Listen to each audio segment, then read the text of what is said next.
국내 텍스트의 경우에 어떤 부분이 고려돼야 되느냐, 마찬가지로 텍스트부터 바로 들어가는 것이 아니고 작가의 삶, 그리고 시대상, 이것을 반드시 알고 들어가셔야 됩니다. 그렇지만 일단은 우리 같은 역사를 공유했고 같은 언어를 사용하고 있기 때문에 국내의 경우에는 크게 어렵지가 않습니다.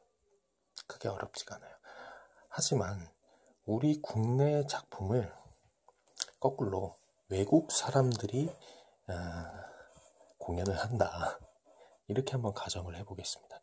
그러면 이것의 난이도는 전혀 다른 수준의 것으로 변모하게 됩니다. 우리 국내 작품을 그 당시 시대상 이런 것을 고려하고 우리 한국 사람들의 특유의 감정과 이런 것, 혹은 사투리, 이런 것들을 다양하게 고려해서 외국 사람들이 할 수 있는 그런 것으로 가기에는 굉장히 힘듭니다. 그 중에 가장 큰 것이 이 언어적 문제죠. 언어적 문제. 말이 다른 것이 가장 큰 문제가 됩니다. 자, 다시 한번 말씀드리자면, 사람의 머릿속에 어떤 개념이 있으면 이것이 모두가 공유할 수 있는 어떤 매개로 등장하는 것이 말이 됩니다. 이것을 통해서 사람들은 소통하게 되죠. 그런데 이 개념이 말로 들어가는 이 상황이 언어에 따라서 그 뉘앙스라든지 이 감정 표현이라든지 이런 것들이 다 다르게 됩니다.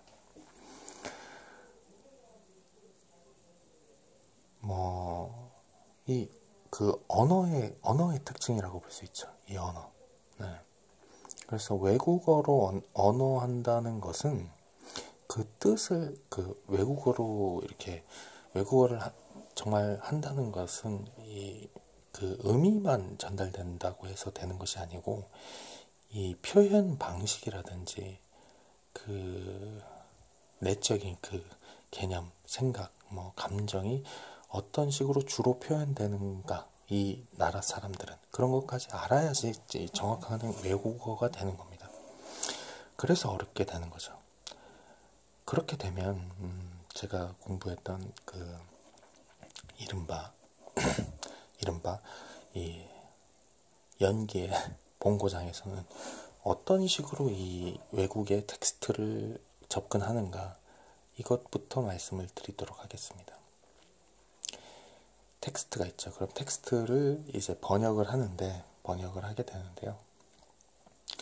그 특징 적어보겠습니다. 미국의 작품이다. 미국의 작품인데 이것을 이 연기 본고장에 이 미국이 아니라는 게 드러났네요. 어쨌든 이 번역을 한다 그러면 누가 들어가느냐, 이 작품을 하는 연출가,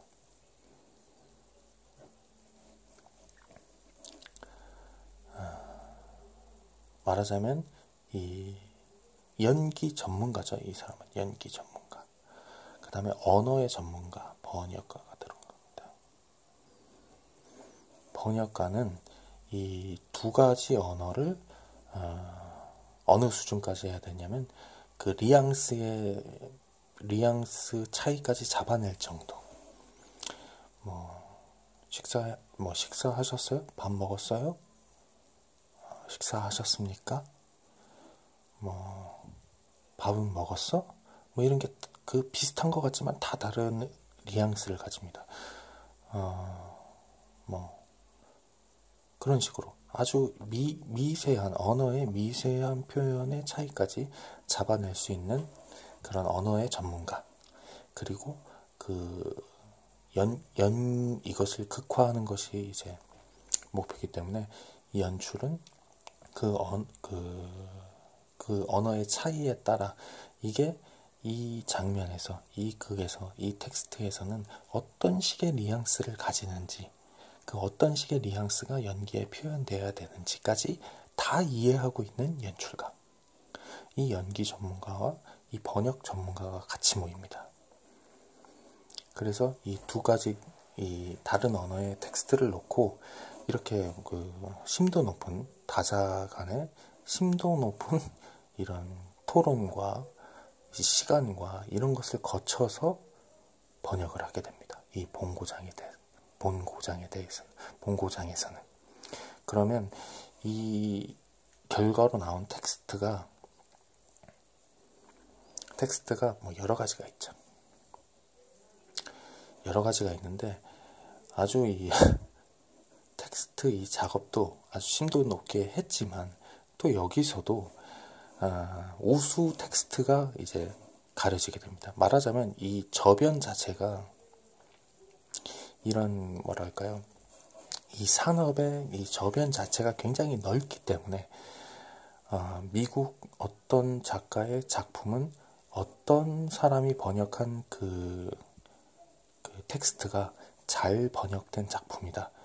이렇게 그것이 이제 무슨 우리 네이버 맛집 이렇게 랭킹 뭐 이렇게 뭐 후기 작성해서 이렇게 랭킹이 뭐 사람들 사이에 암암리에 이렇게 뭐 이렇게 정해지는 것처럼 이렇게 랭킹이 정해집니다. 어떤 텍스트가 좋은 텍스트. 그래서 가장 이것은 뭐 어떤 사람의 텍스트가 좋은 텍스트. 뭐 이렇게 이게 정해지게 됩니다. 저변 자체가 워낙에 넓고 이런 작업들이 심도 있게 이루어지다 보니까 말하자면 이 텍스트 작업이 굉장히 전문적으로 잘 되고 있다. 이렇게 볼 수 있습니다. 그럼 국내의 경우는 어떠느냐? 국내의 경우에는 이 두 전문가가 다 참여해서 번역하는 경우가 없습니다. 언어의 전문가인 경우도 있고요. 혹은 이 연기의 전문가가 언어적인 감각은 조금 떨어지더라도 번역을 하는 경우가 있습니다. 뭐 둘 다 되는 경우도 있죠. 어쨌든 이 번역에 있어서의 가장 큰 화두는 의미 전달인데, 의미 전달을 목표로 하다 보면은 이 작품 자체의 이 대사 속에 그 간직돼야 될 그 뉘앙스나 이런 그런 세밀한 부분들이 뭉개지는 경우가 굉장히 많습니다.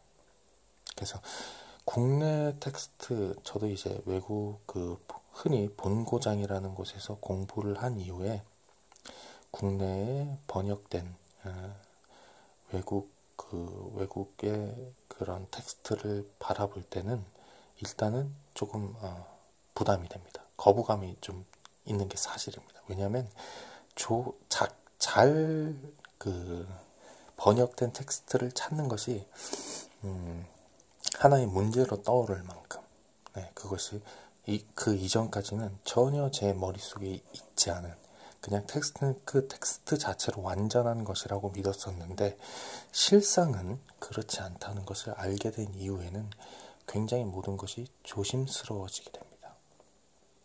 그렇기 때문에 역설적으로 그렇기 때문에 여러분들이 이 분석을 할 때, 특히 외국 작품을 분석을 할 때 그 사람이 했던 말의 어떤 아주 세밀한 토시, 이런 것들을 추적해서 그 인물을 분석하려고 하면은 절대로 더 되지 않습니다. 국내 작품도 마찬가지입니다. 이 그 대사를 가지고 추적해 들어가는 것은 좋지 않습니다. 항상 말씀드렸지만 작가의 삶이라든지 시대상을 통해서, 또한 그 작가의 말하려고 했던 그 개념적으로, 항상 이해는 언어적으로 하는 것이 아니고, 언어적으로 하는 것이 아니고 개념적으로 해야 바른 이해가 되는 겁니다. 다른 사람의 머릿속에 있는 것을 언어로 끄집어냈지만 이것을 다시 본인의 머릿속으로 집어넣어서 이해를 할 때는 이 언어적인 이해보다는 개념적인 이해를 해야 됩니다. 왜냐하면 언어는 다르고 다르고 이것에 따라서 서로 싸울 수가 있어요. 아가 맞냐, 의가 맞냐, 막 이렇게 싸울 수가 있는데 결국은 개념적인 단계에서 보면 다 똑같은 겁니다. 이런 식으로 되는 거죠. 그래서 텍스트라고 하는 것은 특히나 외국의 텍스트라고 하는 것은 이런 조금 불완전성을 가지고 있습니다. 그렇기 때문에 개념적으로 이해하는 방법 중에 추천드릴 수 있는 방법은 책을 사서 볼 때 한 가지 책만 보면 안 됩니다. 다양한 버전을 읽어보시는 게 좋습니다. 특히 외국 작품 같은 경우에는 이 사람이 번역한 것, 저 사람이 번역한 것, 이런 상반된 여러 가지를 짬뽕해서 이제 읽어야, 말의 경우에는 다르지만 개념적으로는 이 합치되는 부분이 있습니다. 일정하게 일맥상통하는 부분이 있습니다. 그렇기 때문에 그 작품을 할 때는 항상 여러 번역본을 보는 것이 좋고, 뭐 크게 맞지는 않지만 최근에 번역된 작품을 보는 것이 좋습니다. 그리고 뭐 저는 항상 주장합니다만, 그분이 어떤 언어적인 어떤 소양, 그분의 그 개인의 능력이라는 것이 항상 대학교나 뭐 이런 것에 국한되지가 않습니다. 그렇기 때문에 결과물적으로 이렇게 놓고 다양한 버전을 보고 최근의 것, 뭐 가급적이면 최근의 것을 보면서 이렇게 개념적으로 이해하는, 그 텍스트를 그렇게 이해하는 것이 좋습니다. 텍스트를 이해할 때 그 대사나 이런 것을 볼 때마다 인물의 뿌리라든지 장면의 역할이라든지 이런 것을 보는 게 좋습니다. 그래서 나중 단계에 있어서는 이렇게 되는 거죠. 그리고 뭐 질문 이제 보통 많이 하게 되는 그 자문자답이라고 하게 되는데요. 분석을 하게 될 때 이 연기를 하는 사람들에게 있어서 해당되는 그 좋은 질문이 보통 이런 겁니다. 전사라고 하죠. 이 전에 무슨 일이 있었는가? 이 직전에 무슨 일을 하고 왔는가? 어디서 왔는가? 이 전사라고 하죠. 말하자면 이 그 흐름 속에 존재하지 않습니까? 뭐든지 흐름 속에 존재. 이전의 흐름을 갖고 와서 연기를 해야 돼. 뭐 멀뚱멀뚱하게 왔다가 단절된 채로 다시 시작하는 것이 아니라 이전의 흐름을 갖고 와서 하기 때문에, 이거는 뭐 여러분들이 숱하게 많이 봤음직한 얘기입니다. 전사라고 하죠. 이전에 무슨 일을 했는가. 그리고 여기에 추가적으로 몇 가지를 더 말씀드리겠습니다. 이 인물이 여기 왜 왔는가?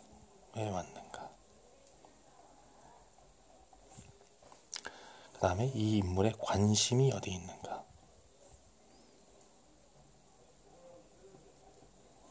이 인물의 관심이 뭐 인물에게 있을 수도 있고, 어떤 사물에 있을 수도 있고, 어떤 사건에 있을 수도 있고, 뭐 있습니다. 그 다음에 뭐 이 나의 연기 대상이 내가 이 말을 했을 때 어떻게 반응하는지를 뭐 굉장히 궁금해하고, 기본적으로 이 연기를 할 때는 이제 이런 그런 상태가 되는 겁니다. 이 인물의 관심이 어디 있는가, 왜 왔는가, 뭐 전사가 뭔가, 이런 것들이 이제 기본적인 게 되는 거죠. 이제 마지막으로 마치면서 좋은 좀 뭐랄까요, 조금 다른 이야기가 될 수도 있지만 한 영화의 인물에 대해서 얘기를 하고 마치도록 하겠습니다. 좋은 분석이라는 것에 대해서 이렇게 줄기차게 얘기를 했습니다. 제가 영화를 하나, 최근에 본 영화인데요, 영화를 하나 추천을 드리도록 하겠습니다. 그가 돌아왔다.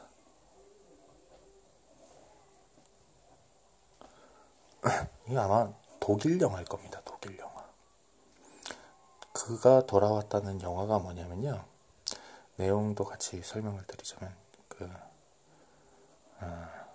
히틀러가 어떤 뭐 이런 것까지 나오지 않습니다. 아무튼 현대로 돌아오게 됩니다. 현대로 돌아오게 돼요. 그래서 히틀러가 돌아오자 어떤 사람이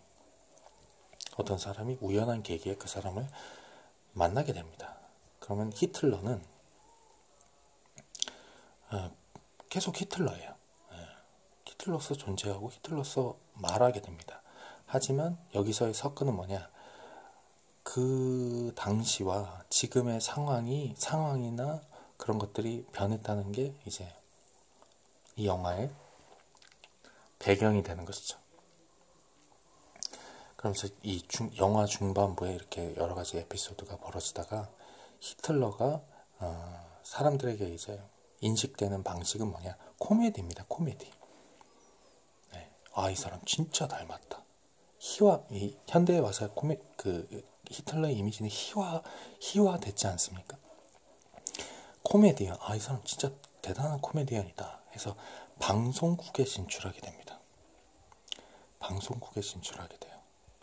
그래서 이 코미디 프로에 같은 것에 진출하게 돼서 이 앞에는 이 대본을 보고 읽으세요 하는 내용이 있고, 히틀러가 딱 대중 앞에서 그 코미디 프로지만 나와서 이야기할 기회를 얻게 됩니다.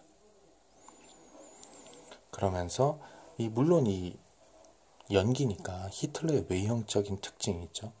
뭐 헤어스타일이라든지 어떤 코스염이라든지 복식이라든지 행동이라든지 이런 것들도 이 배우가 굉장히 잘했습니다. 하지만 여기서 더 극명하게 드러가 나는 것은 뭐냐면, 이 사람이 개념적으로 이 히틀러를 받아서 연기를 했다는 거예요. 언어적인 것이 아니라 히틀러가 했던 그런 언어 습관들 이런 구체적인 것을 따온 게 아닙니다. 이 사람의 개념을 따와서 연기를 하게 됩니다. 시대가 변했기 때문에 하는 말도 달라집니다. 그래서 그 장면에서 어떻게 진행이 되느냐, 그 중에서 히틀러가 말을 하게 되죠. 지금 나한테는 앞에 우스꽝스러운 대본을 읽으라고 지시를 합니다.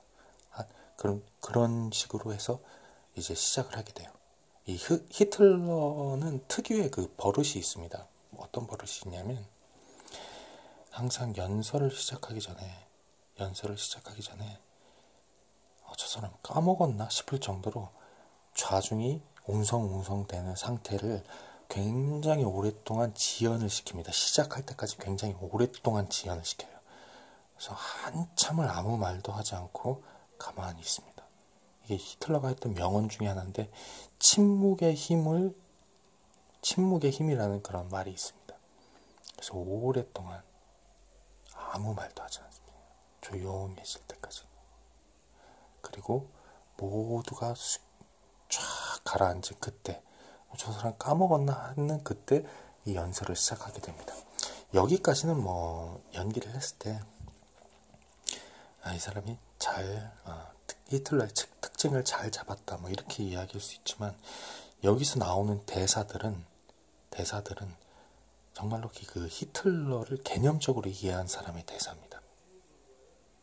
정말로 히틀러라고 하는 인물이 현대에 왔을 때 할 것이라고 생각되는 말들, 과거에 했던 말이 아니라, 히틀러가 지금 정말 현대에 온다면 이 달라진 그 현대 상황에 맞춰서 다른 이야기를 하겠죠. 지금 독일의 현 시점에 이 시대상에서 겪고 있는 문제, 이민자들, 임금 문제, 이런 것들 지적하게 됩니다. 개념적으로 아주 연기를 잘합니다. 그래서 다시 현대의 사람들이 이 히틀러에 열광하게 되는 그런 부분까지를 이제 이 영화에서 다루고 있는데요.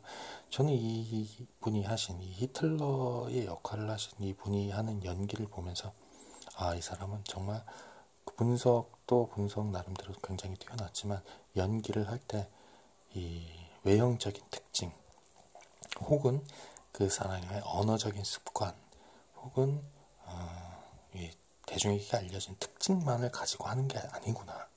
이 사람은 정말 개념적, 정말 히틀러의 그 아이디어, 개념, 그것을 가지고 연기를 하는구나. 이런 인상을 받은 그런 영화였습니다. 여러분 사실 뭐 히틀러라고 하는 사람에 대해서 큰 관심을 가질 분도 없거니와 우리나라에는 뭐 조금 그 대중적인 그런 인물은 아니죠. 어쨌든 보시면 조금 도움이 될 만한 그런 영화여서 한번 추천을 드렸습니다. 여기까지 이제 분석 기초에 대해서 말씀을 드렸고요. 다시 한번 말씀드리지만 이게 어떠한 특정 뭐랄까 그 텍스트를 놓고 이야기를 하게 되면 이야기가 굉장히 길어지게 되고, 이제 여러 텍스트를 볼 때 이 말하자면 그 판단 기준이라고 있죠. 뭐 이 보는 안경, 뭐 돋보기 같은 것을 본다면 그것만 놓고 이야기를 한 겁니다. 그래서 다소 조금 애매모호할 수 있는 점 말씀드렸습니다. 이거 또 빠뜨린 점이 있어서 이거는 얘기를 해야 되겠네요. 또 어떤 게 있느냐? 텍스트를 바라볼 때 텍스트라고 하는 것은 이제 그 시대적 흐름이 있습니다. 시대적 흐름. 시대적 뭐 고대로부터 이렇게 그 현대에 이르기까지 똑같이 인물, 고대로부터 현대로까지 이어지면서 뭐 인물과 상황과 사건이 있는 이야기를 다룬다. 이게 몇 가지 단어로도 이제 축약이 되는 겁니다. 항상 똑같죠? 상황이 있고 인물이 있고 사건이 있는 겁니다. 이것을 통해서 전하고자 하는 이야기가 있는 겁니다. 그런데 특징적으로 가장 많이 변한 것이 무엇이냐? 물론 상황도 많이 변했죠. 상황도 많이 변했습니다. 그리고 인물에 대한 이해, 인물에 대한 바라보는 바라보는 것이라고 할까요? 그것이 많이 변했습니다. 예전에는 그 갈등을 다룰 때 선과 악, 이게 극명하게 나뉘는, 그리고 어떤 사람은 정말 그 선의 딱 상징, 어떤 사람은 악의 상징, 이것이 우리 지금 이야기로 하자면 굉장히 유화적인 그런 시대입니다. 인물에 대한 접근 자체가. 그런데 뭐 이제 현대 사회로 오면서 뭐 프로이드라든지 철학이 발달하고 인물에 대한, 그리고 사고에 대한 그런 그 무의식에 대한 이 여러 가지가 발달하게 되면서 이 인물은 한 가지의 상징에 그치지 않고 현대에 올수록 아주 이중적인 면모를 가지게 됩니다. 말하자면 이 인물의